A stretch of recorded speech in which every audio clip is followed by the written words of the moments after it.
2025 wasn't just another year for AI. It felt like the year the ground literally shifted under our feet. This was the year the whole balance of power just tipped. It's when open source AI stopped playing catch up and really started to lead the pack.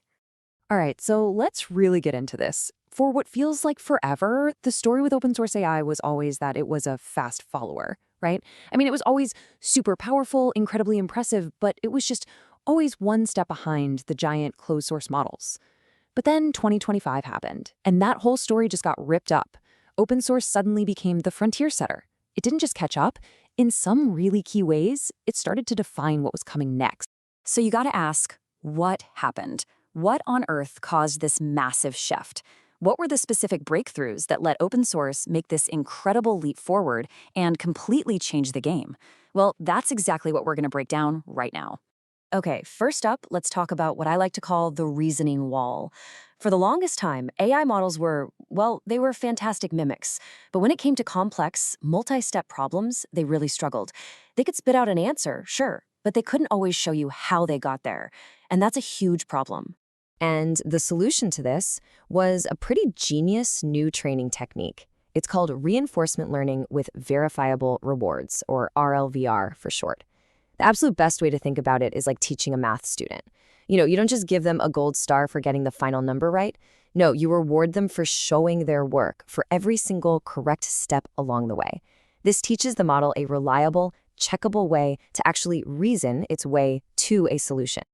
And check this out. This shows you exactly how it was put into practice. This is the training pipeline for a model called DeepSeek R1. Look closely at that new first step they added, reasoning-oriented reinforcement learning. So, before they did anything else, they just hammered the model with hundreds of thousands of long chain-of-thought examples. They were basically teaching it how to think logically right from the get-go. This one change in the process was the absolute key to unlocking its crazy good reasoning skills. All right, so the next big hurdle was the sensory wall. For years, our large language models, they basically lived in a world of pure text. You could say they were deaf and blind to the real world, the rich, messy, multimodal world of images and audio that we all experience every single day. Well, that all changed in a big way with Meta's Llama 4. And look, it didn't just tack on some new features, it totally set a new standard for everyone. Llama 4 made it crystal clear that any top-tier open source model had to be natively multimodal. The ability to just seamlessly understand text, images, and audio all at once, that wasn't a cool bonus anymore. It became the baseline, the absolute minimum expectation. And believe me, they did not stop there. The Scout version of Llama 4 came out with just a mind-boggling 10 million token context window. I mean, to put that into perspective for you, that's enough memory for an AI to read an entire annual financial report or a full-length novel, and then reason about the whole thing in one shot. This was a complete game changer for how businesses could use AI for really deep document analysis. But, maybe the biggest, most intimidating wall of all was just cost.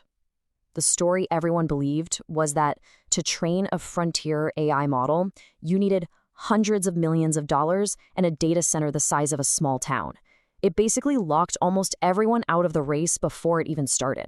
The big breakthrough here came from a really clever piece of architecture called Mixture of Experts, or MOE. Okay, so instead of building one giant monolithic brain that has to do absolutely everything, an MOE model is more like a team of specialists. There's a smart router that looks at each task and sends it only to the specific experts needed to solve it. The rest of the model just stays dormant, saving a ton of energy. And this diagram of Llama 4, it shows you exactly how this works in the real world. A task comes in, it hits that router, and the router just wakes up a couple of the available experts. See? You're only using a tiny fraction of the model's total power for any single request, which makes it unbelievably fast and super, super efficient. So the big question is, how much did that incredible efficiency actually save? Remember that old story about needing hundreds of millions of dollars? Well, get this. The estimated training cost for the state-of-the-art DeepSeek V3 model, the one that pioneered a lot of these efficiency tricks, was just $5 million. Just like that, in one fell swoop, the cost barrier was completely torn down. Gone. And here's the crucial part. This wasn't a one-off fluke. This super efficient Mo-based design that DeepSeek championed, it quickly became the new industry standard. I mean, when another huge player, Mistral AI, went and adopted a very similar architecture for its flagship Mistral 3 model, that was it. That was the validation. The race wasn't about who could build the biggest, most expensive model anymore. It was about who could build the smartest one. Okay, so let's recap. We've got smarter reasoning, we've got new senses, and we've got dramatically lower costs. So what did this new reality actually mean for people on the ground? Let's take a look at the massive ripple effects this had across the entire industry. First, for developers and tech pros, the entire game just changed. The goal wasn't just about scale anymore. It was all about inference efficiency. I mean, just look at this quote. The focus shifted to making models that could run with incredible power on a single affordable GPU. Suddenly, frontier-level intelligence was something anyone could have. It was officially democratized. Next up, for investors, this was a huge disruption. Think about it. If anybody can train a state-of-the-art model for just a few $1,000,000, then the value isn't really in the model itself anymore, is it? So investment focus totally pivoted. It shifted to the layers on top of the model. The proprietary data, the unique apps, and the specialized infrastructure you need to actually deploy this stuff.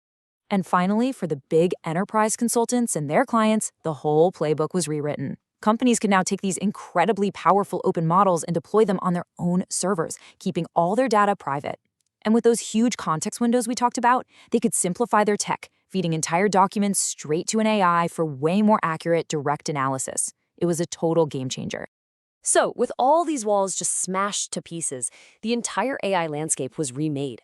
But what does this mean for the future? Let's quickly recap the key takeaways and then look at where this is all heading. Okay, the 3 key takeaways here are actually pretty simple. First, reasoning is king. These new techniques like RLVR and GRPO, the ones that focus on rewarding the process, they're the new standard, and they're pushing us toward almost human-level logic. Second, multimodality is now the baseline. Expect open source to hit full parity with the closed models, no question. And third, the cost barrier is shattered. The race isn't about raw scale anymore. It's about getting the absolute best performance for your dollar. For years and years, open source AI was always playing a game of catch-up. But in 2025, it didn't just catch up, it reached the frontier. So the question this leaves all of us with is a really powerful one. In 2026, where is it going to lead us next?